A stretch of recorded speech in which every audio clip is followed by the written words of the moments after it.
Welcome back to Perkins Pipes. This is a special episode of Briar-Side Chat. I'm so excited. Let me tell you what's going on here today. So I have got the Perkins Pipes #1 fan, and there's a reason for that. We're going to explain why she's the #1 fan. This is our good friend Kristin Hardymon. Kristin, let's see, good grief. My wife has taught your children in Latin. You and your husband and my wife and I, we've done stuff socially together and sports related, and we're brothers and sisters in Christ together and all that kind of stuff. Yep. And you and your family seem to really like this channel. So what Kristin wanted to do, she actually wanted to interview me, which I thought was crazy cool. So for that, let me go ahead and kind of introduce the pipe I got going on, and then when I get this guy lit, Kristin's going to take it away. So I've got the Perkins Pipes 2024 commemorative with the cross that my son designed on the front. I got some my favorite Prince Albert in the bowl. So as I always say, let's get this guy lit. Let's get to talking, or in this case, you get to talking. Thank you. I'm so happy to be here. I will wait for you to get that. Well, you didn't really say anything that required my comment right now. I have 2 sets of questions for you. The first 12. 12 questions? Good night, 11. nurse. Okay, 11. The first 11 are more multi-word, deeper thought answers. And the last 12 are going to be like rapid fire. Oh, my word. So one my word, quick. So, quick. Get to know Mr. Perkins. Got you there. Okay, so I have just done the char light, so I got to do the second light, and then we're good to go. Okay. Oh, wait.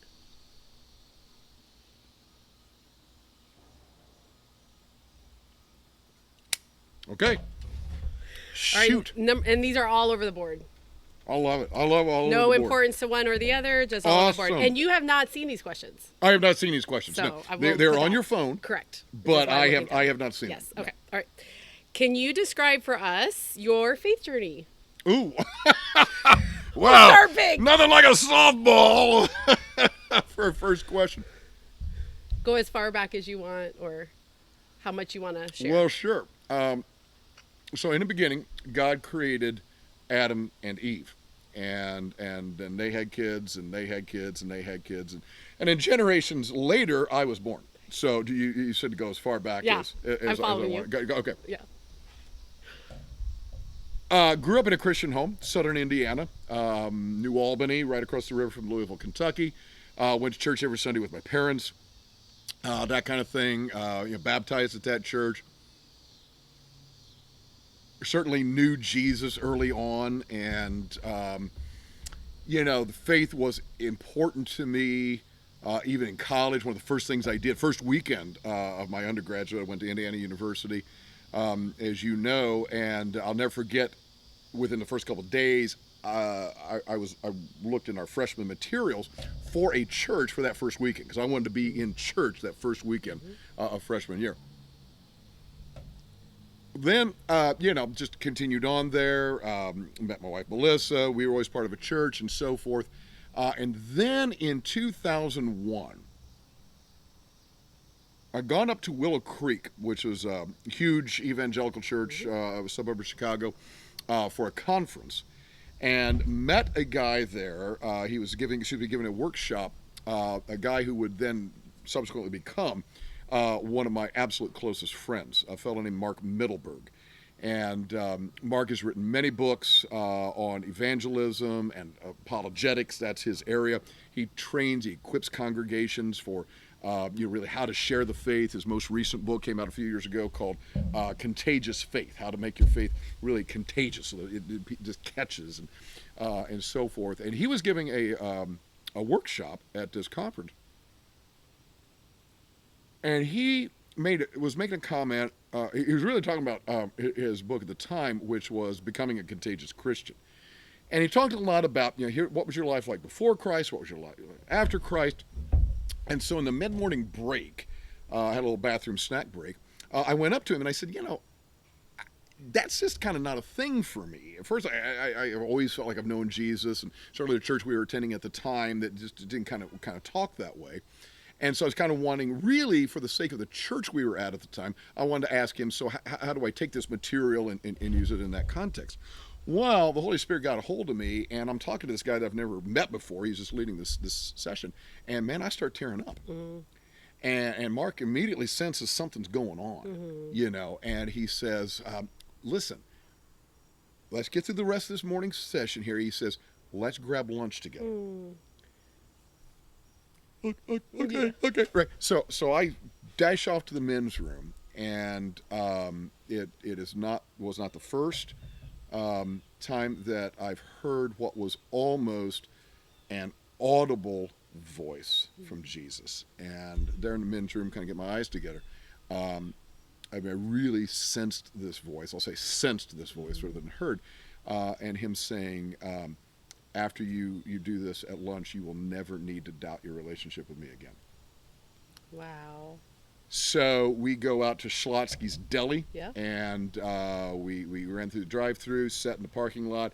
He talked with me, and it really was not a first, but it was a reconfirmation, yeah. Basically, yeah. Kind of a thing. And he talks about actually that incident in a couple of his books. And subsequent to that, Mark and I are just dear friends. And in fact, he and I and a couple of other guys, we have a texting group. And honestly, we're like teenage girls. And I don't mean to insult any teenage girls who might be here on my deck right now, like your daughter, but we're like teenage girls. We text easily 10, 20 times a day. Oh, wow. And we're all in different parts of the country, these yes. four guys, deep brothers in Christ. Wow.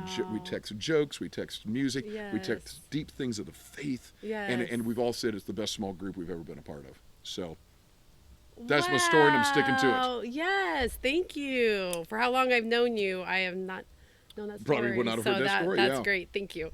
Do you have a faith book outside the Bible you believe every Christian should read? 2. One would be John Eldredge's Wild at Heart. It is written kind of about men and for men, although many women have read it and have found it very, very good. If you don't know John Eldredge, he really focuses on getting to the heart, especially in that book, getting to the heart of what it means to be a man of God, what it means to be a man of Christ, what it really looks like. And it's not just a bunch of, angels floating around on clouds and strumming harps for all eternity. And like he points out, there's nothing really about that in the Bible like that. And if that were the case, not really a lot to look forward to anyhow. The other one is actually by a former Lutheran pastor turned Catholic priest. He's passed now, named Richard John Newhouse. And it's called Death on a Friday Afternoon. And it's a meditation on we sometimes say the last 7 words, really the last 7 expressions or things that Jesus said in and around the crucifixion. And I love it because of one of the things he says in the book that actually is a blurb. It's on the back cover. And I've quoted this many times, but he says, if what Christians say about Good Friday is true, then it is quite simply the truth about everything. And it is such a fabulous book to read, especially leading up to Easter, but also just to really get grounded in that incredible sacrifice, the abandonment that Christ experienced on the cross. My God, why have you forsaken me? All of that. He really does that so well in bringing that out. So those would be the 2 for sure. Good. So now I'm going to pause right there. So for the pipe smoking fans. So one of the things is some people get really bent out of shape, like, oh, you want to try to smoke without a lot of relights, and other guys are like, what in the world difference does it make how many times you relight a pipe? Well, ordinarily in my videos, I do have to relight a few times because of talking. Already I can tell right now, I'm getting caught up into these questions and I'm forgetting to puff. So when you forget to puff, it doesn't keep. So I'm going to have to keep relighting a lot of times. So just so you know, pipers out there, again, ain't a newbie. This ain't my first rodeo. It's just I'm talking a lot. Okay, sorry, keep going. Number 3. I believe you've mentioned several videos that you are a Latin teacher, which is, as I've heard one principal say, a unicorn. Pretty rare. So how did you pick Latin? I know your parents were teachers. They were teachers, I believe, yeah, elementary. But they were not Latin teachers. So maybe, my mom took 2 years in high school. So maybe how you decide to become a teacher, which might be an easier question, but how in the world did you pick? I always knew I wanted to be a teacher. Latin. Certainly my parents, like you said, were teachers. I remember being back in kindergarten. One of my grandmas would come over sometimes in the afternoon. My mom was there, but she would just come over to visit. And I remember being back in kindergarten giving my grandma spelling test just for the sheer joy of putting an F at the top. I thought that's what teachers did, and I thought that was fun. To your grandma? Mm-hmm. We could have another episode about things I did to my grandma. Both of my grandmas were absolutely wonderful, but believe me, there's a host of stories of things I did to one particular grandma, and she was wonderful. But anyhow, again, it would not be too much to say, a stretch at all to say it was the will of God. So when in New Albany, Indiana, grades 1 through 6, kindergarten wasn't always part of the public schools at that time. But 1 through 6, that was elementary. Then 7, 8, 9 was junior high. 10, 11, 12 was high school. So in 9th grade, we had the opportunity to start a foreign language at the junior high. I and some of my buddies had signed up for German. Well, because of the other things I'd signed up for, it wouldn't work in the scheduling. So the principal, who was friends of my parents, called up and said, I'm going to put Steve in Latin. But he said it will mean that he needs to walk up to the high school for one period because we don't actually offer it at our junior high. He said, but I want him to experience, and then he named this one particular teacher. He said, she's so marvelous, he said, needs to experience her.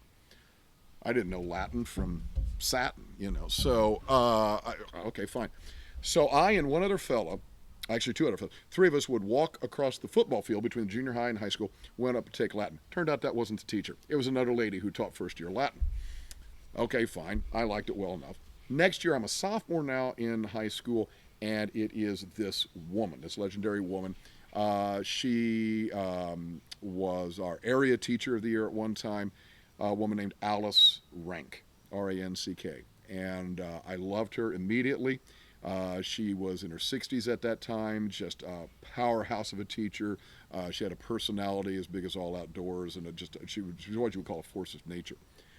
And already knowing I wanted to be a teacher, one day, it was either my sophomore or junior year, I don't remember, she retired at the end of my junior year to marry her high school sweetheart. She'd never been married.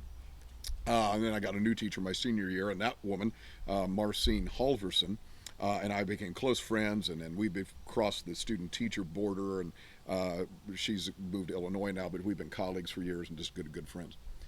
But one day Miss Rank made an offhand reference to doing Roman history and mentioned that Antioch was the first place that anybody was ever called a Christian.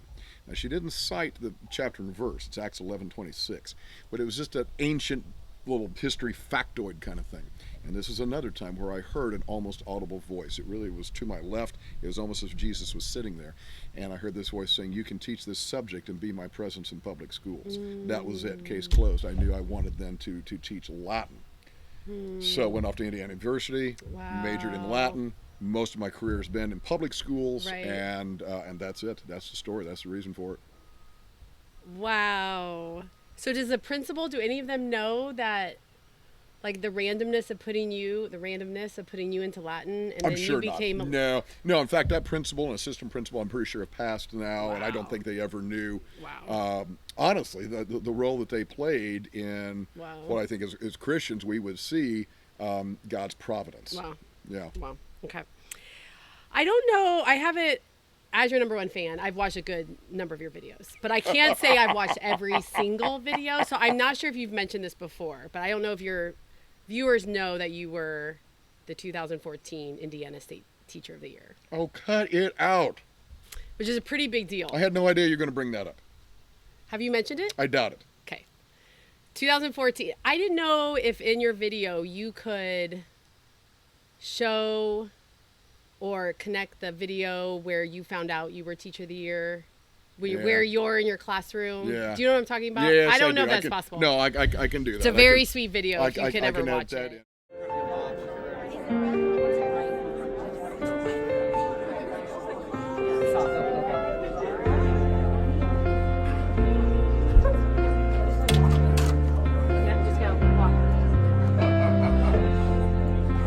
An awful lot of people in here. Awful lot of people in here. You know, it's just a Friday morning, right? We're just doing laughing here. That's all. So, awful lot.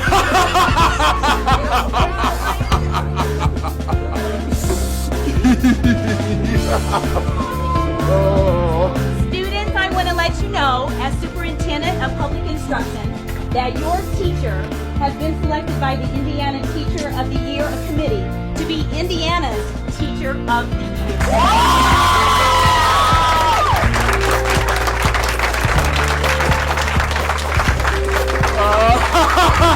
Get over here. Get over here. Oh my goodness. Are you surprised? A little. Oh my goodness. The last time we're coming to Oh my God. Thank you. Thank you. Oh my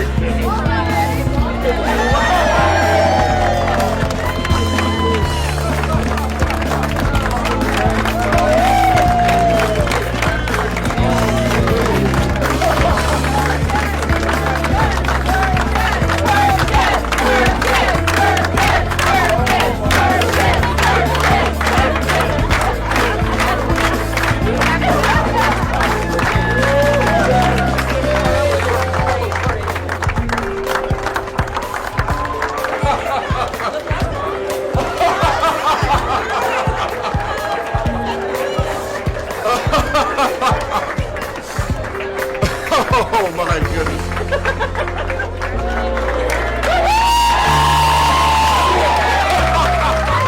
Thank you. Hey, bud. Thank you. You're beautiful because It's really our two sweet. children are quite young at Yes. the time. And You didn't know. You knew you were in the running. You I knew knew I was in the running, and the picture that got snapped of that was on the front page of the Indianapolis Star. And a friend of my parents got a copy of it and then cut it out and turned it into a magnet we have on our refrigerator. And you see me just bear hugging, squeezing the living stew out of our two children. And the reason for that is, yes, I love them. Yes, I was glad they were there. I was so nervous. And it was like, there's these two people that I know. and I'm Right, like, come right. here, sweethearts. Right, Yeah, so really, it was right. as much a safety Yes. feature for me to Yes. hug the children. Yes. And so that became the front page of the Star. Yes. Yeah. No, that's awesome. Yeah, well, So I wanted everyone to know that about you. But what? My question is, what was your favorite part of it? And you got to go to the White House, and you met President Obama. met President Obama. And so just maybe talk a little bit about that experience, because not Yeah. everyone gets to meet the President of the And United States. it was cool. I will tell you that was not the highlight Oh, okay. of being Okay. Teacher of the Year. Okay. And this was back in 2014. I did, though. I knew we were going to get to meet him, and all the Teachers of the Year would go to the White House. And so I'd asked my students, I said, what should I say? And we decided that what I would say is that Obama, O-B-A-M-A, spelled backwards, is amabo, and that's a Latin verb. It's first person singular, future active indicative, and it means I will love. So we get there, and I think we were doing it in the Blue Room. And you stand in a line, there's some Marine Guard, and he announces, Stephen Perkins, Indiana, right? So you walk in, shake hands with the man, and I look at him and I say, my students wanted you to know that your name spelled backwards is the Latin verb amabo. It means I will love. He looks at me and he says, well, how about that? We laughed, we smiled, we took the picture, and off I went.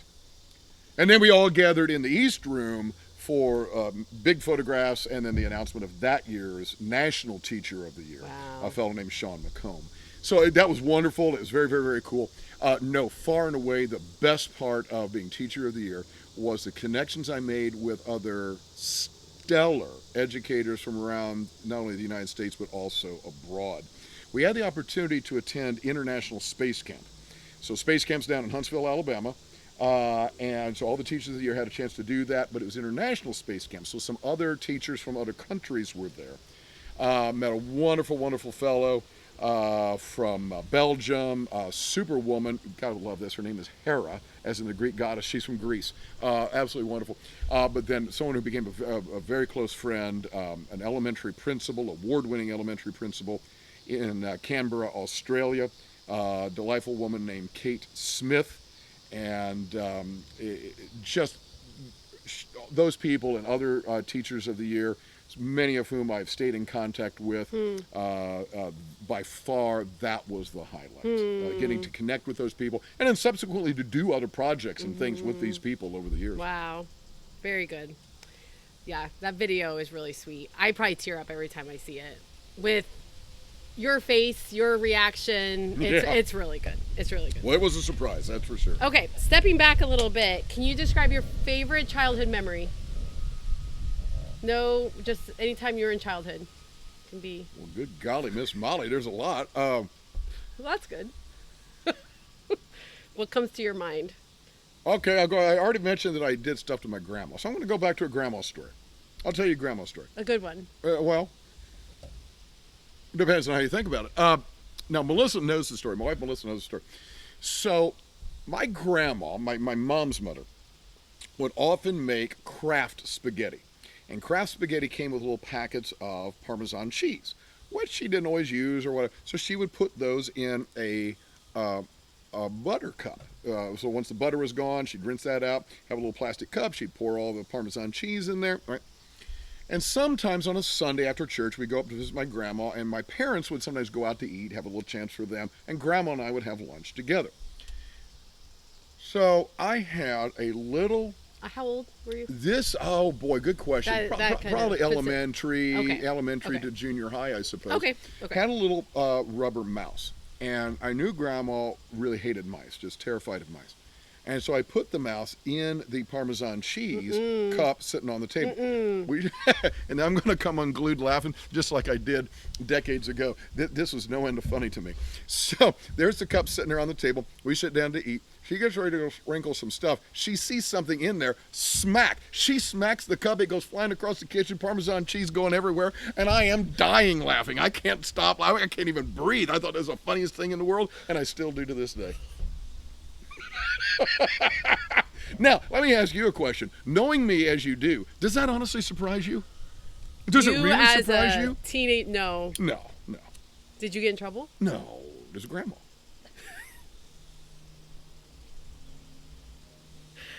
Okay. It was all in good fun. God rest her soul. All right. Okay, describe your favorite vacation as an adult. By far, it can be with just you and your wife, or you and your family. No. Anything with our children. We absolutely. In fact, Melissa and I have only vacationed once after the children have been born without them, and it was fine. It was a good trip. No, we'd always prefer to be with the children. I would have to say though, it was the trip we took out west. We took a couple trips out west, but the one in particular where we went to the Tetons. And in the Tetons trip, we hit Mount Rushmore, we hit the Badlands, but going rafting on the Snake River, and most especially hiking in the Tetons. Our whole family loves to hike. And some marvelous pictures we got from that. There's no question. I was ready to call back to Indiana, find a realtor to sell our house, and just stay out there in Jackson Hole. It was, oh my gosh, fell in love with Wyoming. Yeah. So yeah. Good. Okay, so we mentioned her a couple times, but you have a better half. I do. Mrs. Perkins. Except, now, you're a math and science person. You got the math wrong. She's my better three-quarters. That's what I always tell her. She's better three-quarters. I'll take that. So, that makes sense, and I would agree with that. And you know, and right. That really makes sense Absolutely. when you think about it. So, can you tell us how you met her? Absolutely. So we met in Latin class at Indiana University. Because she is also a Latin teacher. She's also a Latin teacher. There are two Latin teachers. We're two Latin teachers, nerdy little family. And we met at IU. We had a class called Prose Composition, which is about learning to write in Latin. And so I would go to the class, and she'd be sitting outside, and there was another class meeting in that room. And I just thought that she just happened to be there. And we had a study group on Sunday nights, and it was she, another girl, another fella, and I. So 2 guys, 2 girls. And we'd meet on Sunday nights, and we'd study, we'd do our stuff or whatever. And I also noticed that she tended to be there outside the classroom a little bit early when I would get there. And again, I just thought it was coincidence. Later, I found out it was not. She was there deliberately. But I asked her out in March of that particular year. We had a spring semester. And I asked her, so a buddy of mine in the dorm, we had a foolproof way for getting a date with girls. And folks, I want to tell you something right there. You can take this to the bank, okay? So our foolproof thing was you call on, it was Tuesday for Friday. You call on Tuesday and ask them out for Friday. If you call on Thursday, it's too close, too short. You call on Monday, they might have too much time to change their mind. We were geniuses. We said Tuesday for Friday. So what was your percentage of acceptance on that? No, I told you it never worked. And even with Melissa, I think I called her up like on a Wednesday. Didn't even follow my own plan. But I called her up, I asked her out, she said yes, and my next response was, really? Oh. So I really was surprised that she said yes. Yes. So we went out, we saw the movie Lean on Me with Morgan Freeman, which is a teacher movie, right? Going to be teachers, right? And we spent hours on the phone. Now, this is when we had phones, regular dial phones, you know, or I would go to the basement of the library at IU and call her on the payphone. We just spent hours talking about education. You know, just education, and so forth. And that was March of that year, March the 25th. We still celebrate the anniversary of our first date. September the 3rd, a few months later, I asked her to marry me. And we didn't actually get married then until about a year and a half after that. So it was a long engagement. From the first date in March, from March to September. You proposed in September. In September, yeah. So you knew. And again, she said yes, which is quite amazing. So yeah. That's great. Okay, thank you for sharing. Moving on, what are you currently reading? Oh, good question. I know. I love asking that question. Really good question. I'm rereading 2 books and Do you reread often? I do. Just like movies, music, whatever. I like to reread stuff. And then I've also got a new one. So I'm currently involved in 3 that I'm reading. The one I'm rereading, 2 of them are on my phone, interestingly enough, because of borrowing from the library digital. So it's not my favorite way to read. I've actually done a video on books, and I much prefer regular paper books, but 2 of them are on my phone. One is called The Sky Stone. It's by Jack White, British author. I read his series. It is the pre-Arthur legend. It is really kind of historical fiction, but it's kind of the pre-Arthur legend about Romanized Britain. Amazing details. He creates the world. It is just absolutely beautiful. Hadn't read in years, so I kind of started that again. For the first time in about 40 years, I'm rereading the Dune series, Frank Herbert's Dune. Okay. And so I'm into, Dune Messiah. I'm in the 3rd one, Children of Dune, at this point. I take that back. That one's a physical book. Then the other one is a book called Blood Feud. It's a woman named Lisa Alther, Alther. I've got a video that, depending on when this comes out, either will be coming out or will have already come out. It's about the Hatfields and McCoys.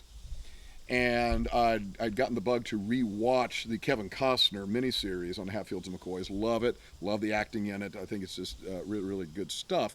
And I thought, I want to read a book on Hatfields and McCoys. And so I'm reading her book called Blood Feud about Hatfields and McCoys. So you always have multiple books going at once? Usually. Sometimes just one. Okay. Sometimes just one. If it's a Longmire novel by Craig Johnson, then I devote my entire attention to that. I read only that and go all the way through. It depends on your mood, on what you're going to choose. Depends on the mood, depends on the book. Okay, yep. Great. What's your best book of the year so far? The best book of this year? Just this year. Oh, geez whiz.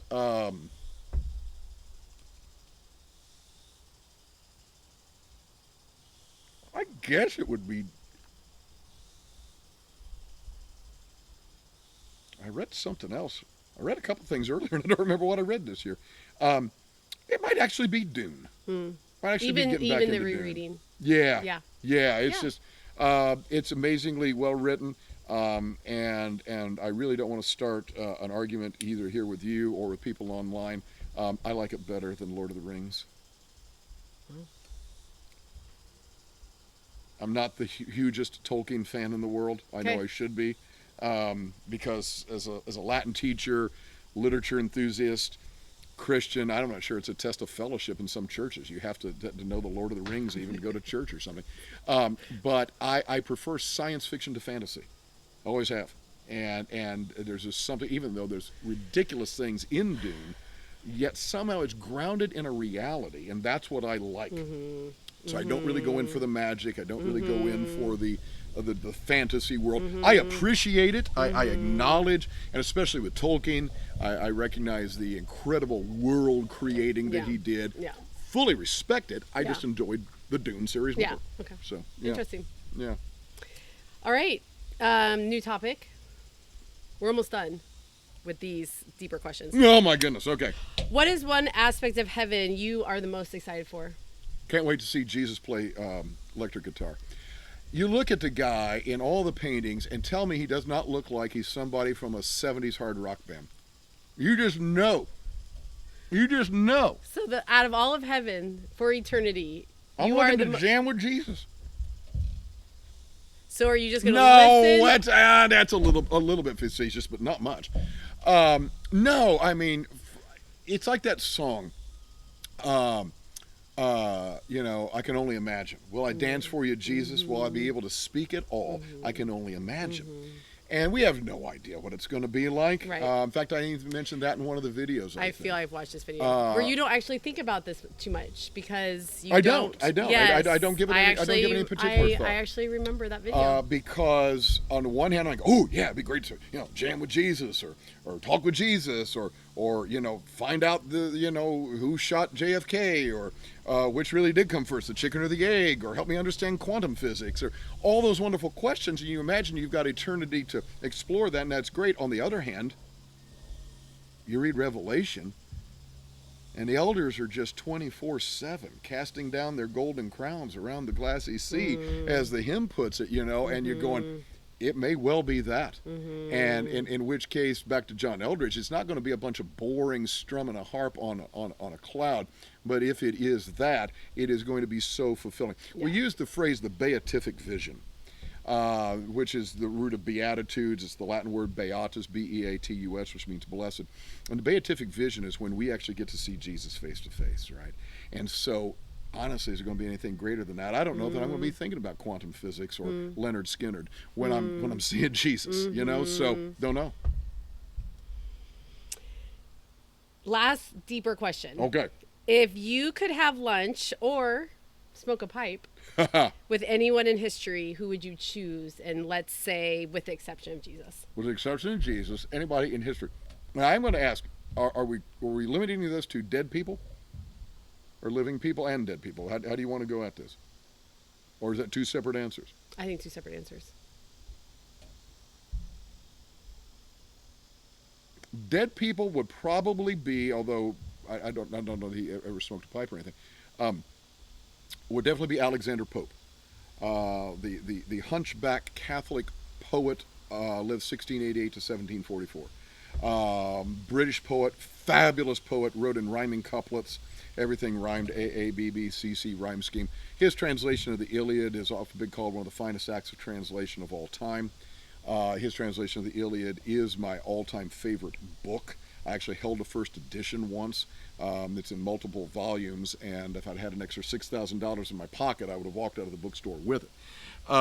So I dearly love Pope's poetry, and so probably Pope. Alexander Do you Pope. have questions for him, or do you want him to just recite his? Do you want to hear his poems out of his voice? I'd ask you questions about his everything from his life to how he wrote, and just honestly, I'd be such a fanboy. Yeah. Alexander, I'm your biggest fan of the 21st century, and it would be that. Okay. Living at the moment, and this could change. Yeah. But this is somebody my wife introduced me to. He's a Brit. Again, I've got a thing for Brits. He's a British fellow. He's an Anglican priest. He's a poet. He's a huge pipe smoker. Has a great channel on YouTube. He's got his own multi-part epic poem on King Arthur coming out over the next few years. It's a fellow named Malcolm Guite, G-U-I-T-E. He is just an amazing guy. He's got the most wonderful study at his house when somebody else films his videos for him. and they knock on the door, and they always enter, and he's like, oh, come in, you know, and he makes space for them, and he always lights a pipe, and next thing you know, he's reading from Tolkien, he's reading from Lewis, he's reading from something or the other. Yes. And just as a fellow literature lover, pipe aficionado, I'd love to Yes. smoke a bowl with Malcolm Gite. All right, rapid fire. You ready? Oh, golly. All right, here we go. You probably won't be able to puff. I'm probably not going to be able to this. puff. Oh, at least I'm going to get a relight here. All right, here we go. Go. All right, best movie ever. Man for All Seasons. Best fiction book ever. Best fiction Yes. book ever. I am probably going to have to go ahead and say Virgil's Aeneid. Non-fiction book ever. Best non-fiction book ever. The Bible. Isn't that always the answer? Yeah, I should put Okay. exceptions to that. Favorite color. Blue. Favorite season. Fall. Favorite holiday. I really want to say something silly like Groundhog Day. It's got to be Christmas, and not just a word of explanation, not because of the gifts and things, but because our children, even though they're grown, are still so crazy go nuts for Christmas. And again, we always go away, we do some hiking over Yes. Christmas and that sort of thing. So Yes. Christmas All right. is super special. Good. Favorite sport to watch. Basketball. Favorite sport team. Do you have a favorite sport team to watch? I'm conflicted at the moment. Okay. I grew up going to Indiana as an undergrad, so I bleed cream and crimson. Yes. On the other hand, my children and Right. my money go to Purdue, Yes. and so I have got some Purdue gear as well. Okay. So I can really get behind Purdue, Yeah. which is hard for a Hoosier to say, but if they are Absolutely. playing Indiana, then I'm definitely breaking out the cream and crimson. Okay. Great. Favorite sport to play. What do you enjoy? I know you like to hike. We do like to hike. We've taken up pickleball in our Yes. dotage, in our old age. We've shared a court before. We have. Yes. And you have brought your former professional tennis skills and sent some Or lack wicked balls back across the net. I Or should lack say. thereof. I like golf. I haven't played in years, actually. Oh, I've been okay. away from it for many, many Yeah. years, but enjoy golf. If I weren't in such bad shape, I enjoy racquetball. Because you get to hit a Yes. ball as hard as you want inside, Yes. which is exactly what your mother told you never to do. But this is actually the point of the game. Yes. I'm going, this is wonderful. Yes. Yeah, Yes, so yeah. that's a good sport. Okay, great. Favorite animal. Got to be a Holland Lop rabbit. And it's simply because we have one. Oh! Because of our daughter. Saw it. Our daughter has a rabbit when she was in 4-H. And we still have the rabbit Louie, and I'm crazy go nuts for a Holland Lop rabbit. And your least favorite animal. Le- Which animals do you despise? I despise. Despise is a hard word. I got to be honest. I'm no particular fan of dogs. I don't really care for dogs. Not to the level of despising. And I see the look on your face, and that may be the end of the interview. But I'm just not a big dog fan.